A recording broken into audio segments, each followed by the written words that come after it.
번째, 지역경제를 활성화하겠습니다. 판교를 바이오 헬스 산업의 메카, 미래 한국 경제성장의 중심에 서도록 하겠습니다. 저는 박근혜 정부의 의료정책 전문가입니다. 바이오 헬스 산업 육성의 목표 조기 달성을 위해서 제가 정부와 협의 조정을 통해서 필요한 법적 근거를 만들어 놓겠습니다. 저는 대한민국의 유수한 바이오 정책 전문가들과 함께 바이오 정책 포럼을 아주 오래전에 구성을 해서 박근혜 정부가 들어설 때 정부 부처에 바이오 정책부라는 부를 둬서 과거에 우리나라가 IT 산업의 강국이 된 가장 큰 원동력이 여러분들 정보통신부라는 것을 잘 알고 계실 겁니다. 이를 통해서 저희들이 세계에서 우뚝 설 수 있는 바이오의 메카가 될 수 있도록 두고자 했습니다. 그 부분이 현재 미래창조과학부의 원천입니다. 지금 보면 고부가가치 산업발전 및 양질의 서비스 일자리 창출이 부재한 상태입니다. 판교에 일자리 76만 개 그리고 부가가치 65조의 창출 중심지로 만들겠습니다. 외국인 환자 유치를 40만 명으로 늘리고 의료기관 해외 진출을 155개로 확대하여 디지털 헬스케어의 해외 진출을 통해서 한국 의료를 세계적 브랜드화하도록 하겠습니다. 둘째, 글로벌 진출 신약에 대해서 우대를 통해서 신약과 첨단 의료기기 개발 지원하고 유전자 줄기세포 등과 같은 정밀 재생의료 산업을 활성화하겠습니다. 이를 통해서 제약과 의료기기 산업을 미래의 먹거리로 만들도록 하겠습니다. 바이오벤처 기업 유치 및 지원 그리고 외국인 환자 유치를 위한 지원을 적극적으로 확대하겠습니다.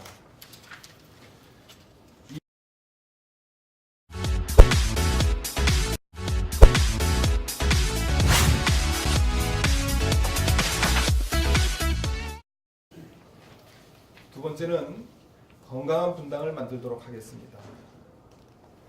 잘 아시는 것처럼 저는 박근혜 정부에서 신설된 한국건강증진개발원의 초대 원장이었습니다.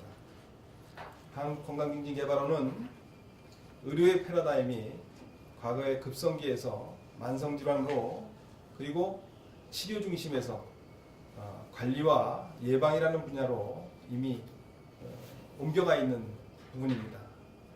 아프기 전에 치료하자라는 부분이 박근혜 대통령이 말씀하신 대국민 건강 메시지입니다. 저는 이 부분이 왜 중요한지에 대해서 충분히 알고 있고 제가 한국건강증진개발원 원장으로서 있으면서 가장 주안점이 됐던 부분이 이 역할이었습니다. 복지부 내에서 건강생활지원센터 국고지원 사업입니다. 이 부분을 한국건강증진개발원이 관여해서 이루는 것입니다. 제가 성남에 유치하도록 하겠습니다. 우리 건강보험공단에서 매년 전 국민 건강검진을 시행하고 있습니다. 질병은 아니지만 양성으로 판정이 나는 사람들을 지속적으로 ICT 기반해서 관리하여 이 부분이 병으로 가지 않도록 만들겠습니다. 최소한 분당에 사는 분들은 이러한 만성질환으로 가기 전에 건강함으로 되돌려두도록 하겠습니다. 그것이 앞으로 정부에서 발표할 ICT 기반 건강관리 서비스입니다. 이 부분을 성남 분당시에서 먼저 시행하도록 하겠습니다. 그리고 성남시와 야탑동 260번지에 있는 약 4,000제곱미터의 부지가 있습니다. 이 부분을 ICT 기반 건강관리 종합상황실로 운영하도록 하겠습니다.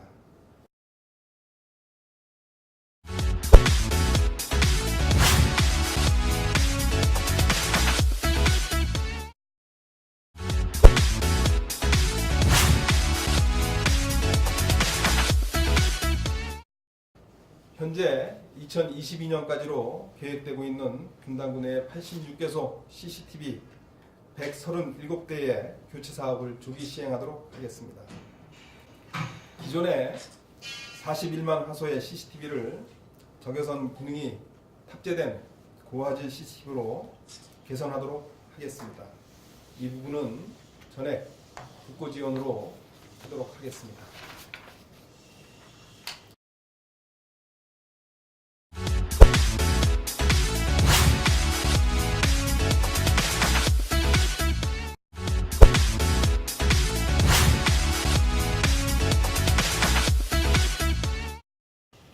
분당 시민의 살림살이가 나아지도록 하겠습니다.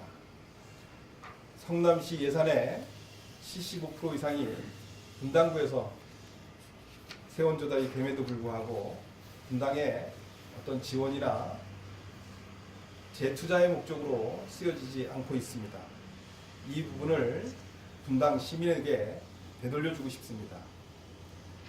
아파트 관리비 선진화 지원 사업들을 효과적으로 하도록 하겠습니다. 지금 현재 비용 문제로 진행하지 못하고 있는 부분입니다. 그를 통해 아파트 관리비의 10%를 감축하도록 하겠습니다.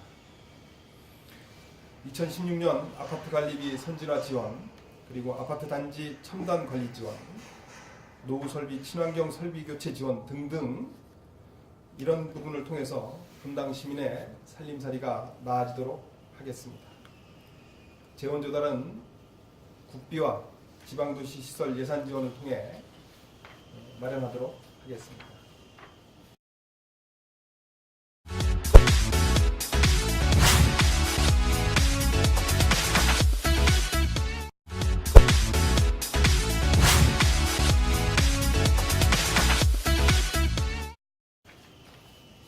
다섯 번째로 행복분당 2016을 이루겠습니다.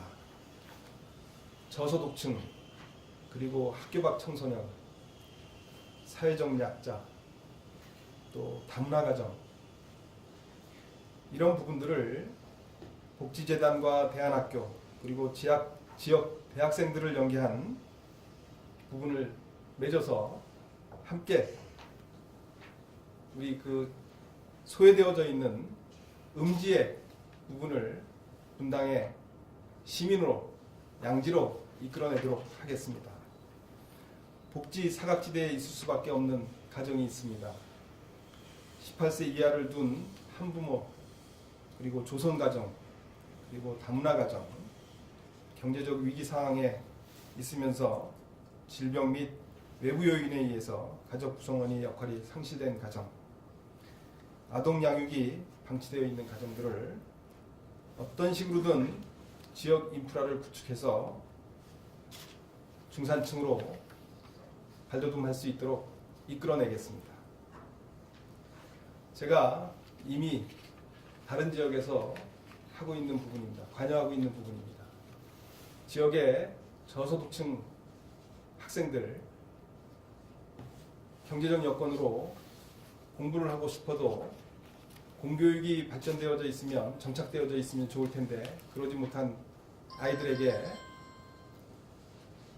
사교육의 교육을 받을 수 있는 경제적 환경이 안 되는 친구들에게 이 지역 내의 대학생들을 통해서 1대1로 멘토 멘티를 붙여서 학업에 대한 공부뿐만 아니라 인생의 다양한, 그리고 형 누나와 같은, 오빠 언니와 같은 관계를 성립해서 이 아이들이 청소년기의 어려운 시기에 멘토로서의 역할을 할 수 있도록 관계 설정을 맺어주는 것입니다.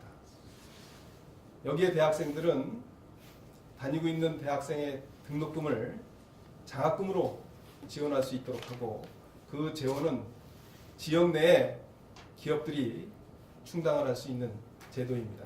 그래서 지역 내에서 이러한 부분들이 선순환될 수 있는 부분입니다. 이미 제가 오래전부터 이와 같은 내용을 다른 지역에서 하고 있는 부분입니다. 이 부분은 국비와 기업 지원을 통해서 이끌어내도록 하겠습니다.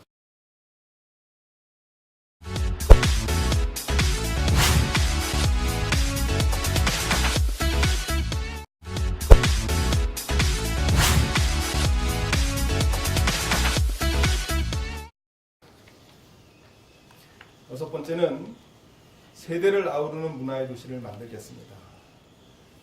박근혜 정부의 국정기조가 두 번째 국정기조가 문화융성입니다. 문화융성. 이 부분이 분당 시민에게도 접목되어 실버 세대들한테는 문화의 거리를 조성하고 청소년들에게는 국제교류 지원 사업을 더욱 확대시키도록 하겠습니다. 그동안 성남시가 추진하고 있는 부분이 예산이 미비한 상태로 진행되고 있다는 것을 잘 알고 있습니다. 특히 성남구의 65세 이상 고령층은 10%에 달합니다. 이분들이 혜택을 받을 수 있는 실버 세대만을 위한 문화의 거리도 만들고 청소년에게는 국제교류 프로그램을 더욱 발전시키도록 하겠습니다. 이 부분 역시 국비와 시비 그리고 기업 예산을 충당해서 재원을 조달하도록 하겠습니다.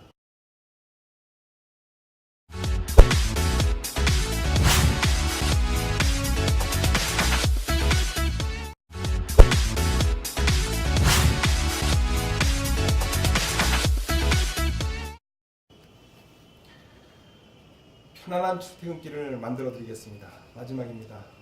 제가 2002년 이사 와서 처음 느꼈던 부분 중에 하나는 일방 통행로로 상당히 합리적으로 되어져 있는 부분이 있는가 하면 판교에서 들어오는 시내로 들어오는 그 길은 세상에나 이렇게나 후진적이고 무질서한 교통 흐름을 보이는 것이 없습니다. 이 부분을 어떤 식이든 반드시 바로잡도록 하겠습니다. 교통 전문가와 통해서 이 부분의 문제점이 무엇인지 잡아서 제가 판교에서 서현동 집에 들어오는 시간이 판교 IC를 통해서 들어오는 시간이 보통 20분 이상이 걸립니다. 채 2km가 되지 않는 1km가 되지 않는 이 짧은 거리를 그만큼 걸려서 들어오게 됩니다. 이 부분에 교통난을 해소시켜서 출퇴근이 편안한 길로 만들어 드리도록 하겠습니다. 판교 월곡선 여러분 잘 아실 겁니다. 이 부분이 2021년 준공 예정입니다. 이 부분을 20대 국회의원 임기 내에 조기 착공하여 준공할 수 있도록 하겠습니다.